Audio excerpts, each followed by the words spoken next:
All right, today we have something special for you.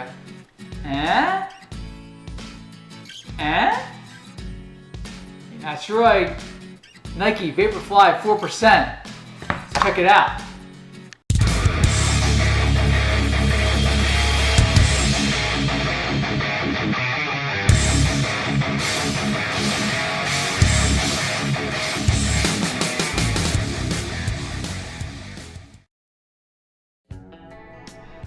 Alright, welcome back to the channel, welcome back to the vlog. Today, I'm here in the kitchen trying to do two things at once. I'm trying to cook some veggie-licious tacos and trying to talk to you.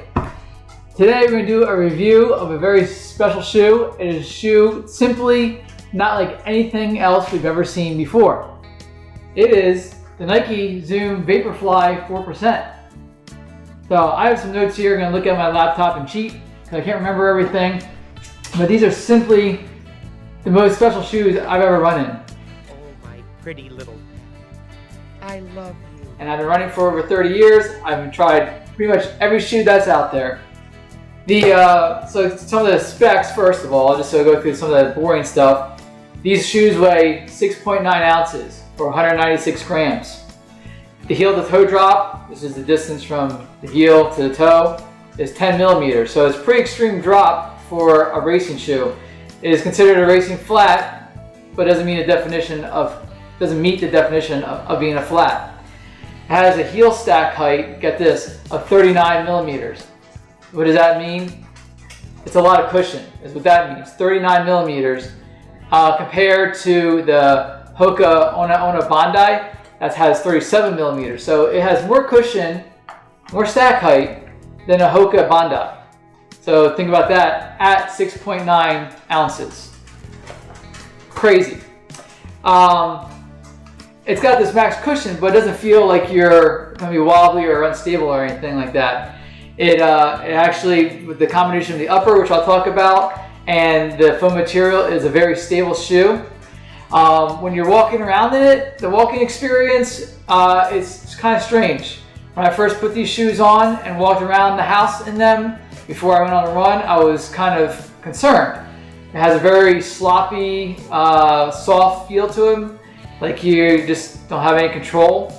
But what happens is, as soon as you start running in these shoes, you instantly transform the shoe. It becomes very responsive and very light and does everything you want it to do, and still provides cushion. It's incredible.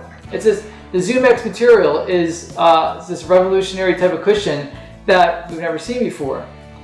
Talking about the sole. The sole has the Zoom X foam, which is the revolutionary foam that Nike has.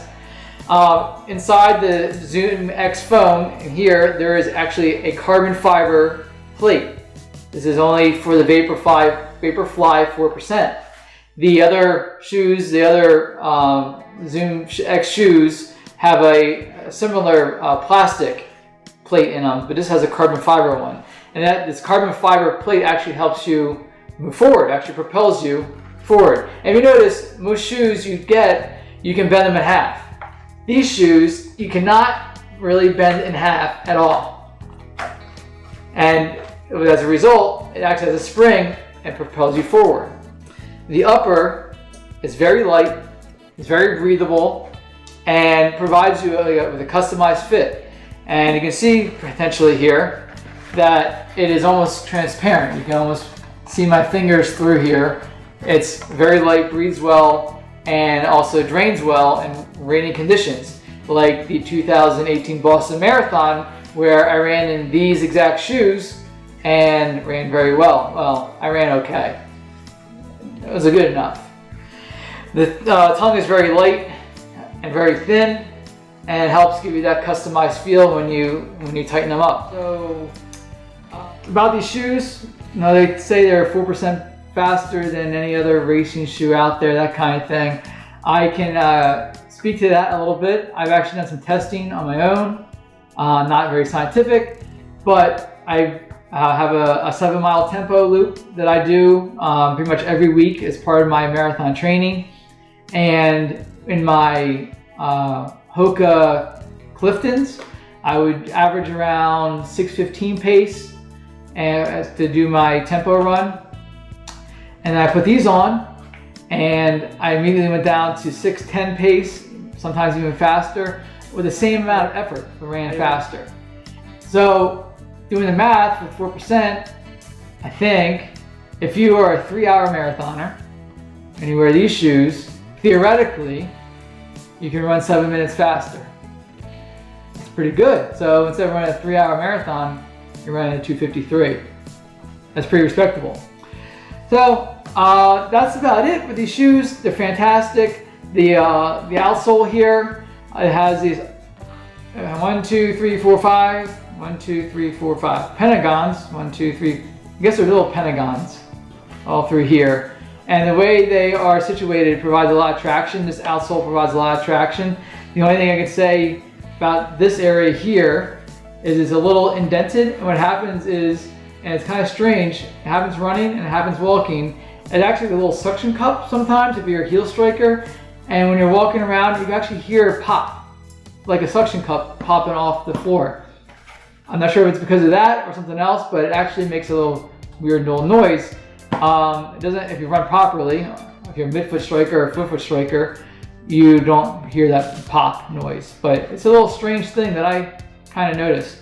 The back of the shoe here, the heel, it's shaped to provide aerodynamics, theoretically speaking, I guess. For us mortals, I don't think it does anything for us. But if you're trying to run a sub 2-hour marathon, like Kipchoge was and his team, then maybe it helps. But I don't think it has anything to do with us. Anyway, so that's about it for the Vaporfly 4%. But there's more. Put that over there, because we have the Vaporfly Knit 4% here as well. So they took this perfect shoe, the Vaporfly 4%, and they made it better. And first of all, I want to thank Mike Monagle from the Delaware Running Company for providing me these shoes. I did pay for them, of course, but he had them in supply and I was able to get a pair. And I've done some of my training runs on them already. I haven't run a race yet, but I've done my tempo runs on these. And this Flyknit is fantastic. On the Vaporfly 4%, the older shoes, the tongue is basically 2-piece. Here it is a 1-piece tongue. So I'm going to use these for triathlon season next year, because it'll allow me to get into them faster. You got a little loop if you're a triathlete to get these on faster. And triathletes are wearing these already. You probably see these, hopefully I get this video out before then, but the Hawaii Ironman, the championships, World Championships happening on Saturday, and I think people are going to be wearing these. The Flyknit mesh gives it a more customized, more breathable feeling. There's no way of getting any kind of real blisters from abrasions. It's very soft and pliable.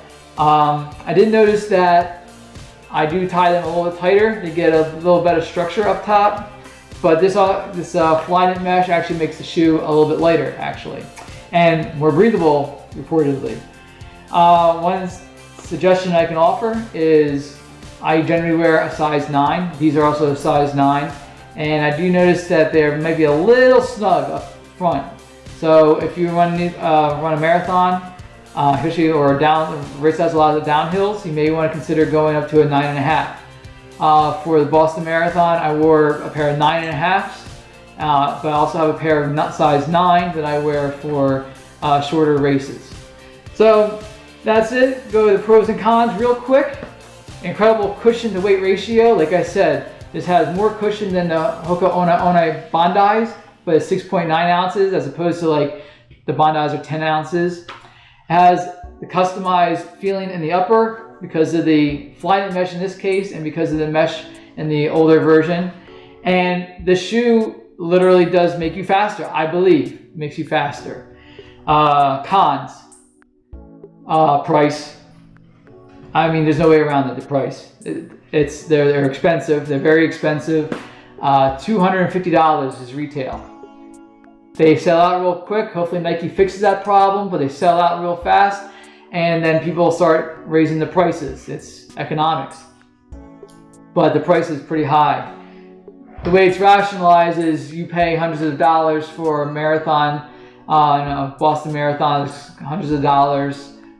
Chicago Marathon, hundreds of dollars. If you're a triathlete like I am, you're doing an Ironman, that's $800, $900. So $250, it's just the price of our sport. That's how they rationalize it. Very expensive. And availability, kind of just key to that. Nike made limited supply. I think they did that to get people to want them more. I think that's one of the arguments I heard. But with the old version, you couldn't find them anywhere. Nike didn't have them in the factories. You had to get them on eBay. You had to get them from other places. Hopefully they provide more quantities of these shoes, and there's nothing like them. There's nothing you can compare them to. They're a racing flat because they're really light. They're meant for racing, but they have maximum cushion. So the other con I can think of for this potentially is durability, especially since they're so expensive. You don't want to wear these every day for all your training runs and recovery runs, that kind of thing. So what I do is I wear these for a couple key tempo runs where I'm feeling kind of tired and I want to make sure I get my splits. I wear them for a couple tempo runs, potentially some track workouts.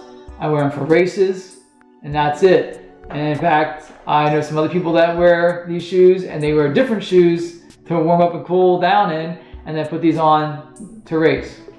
Anyway, that's the Flyknit 4%. Hope you enjoyed this video. Usually with products that I review, I provide a link in the description to buy these shoes.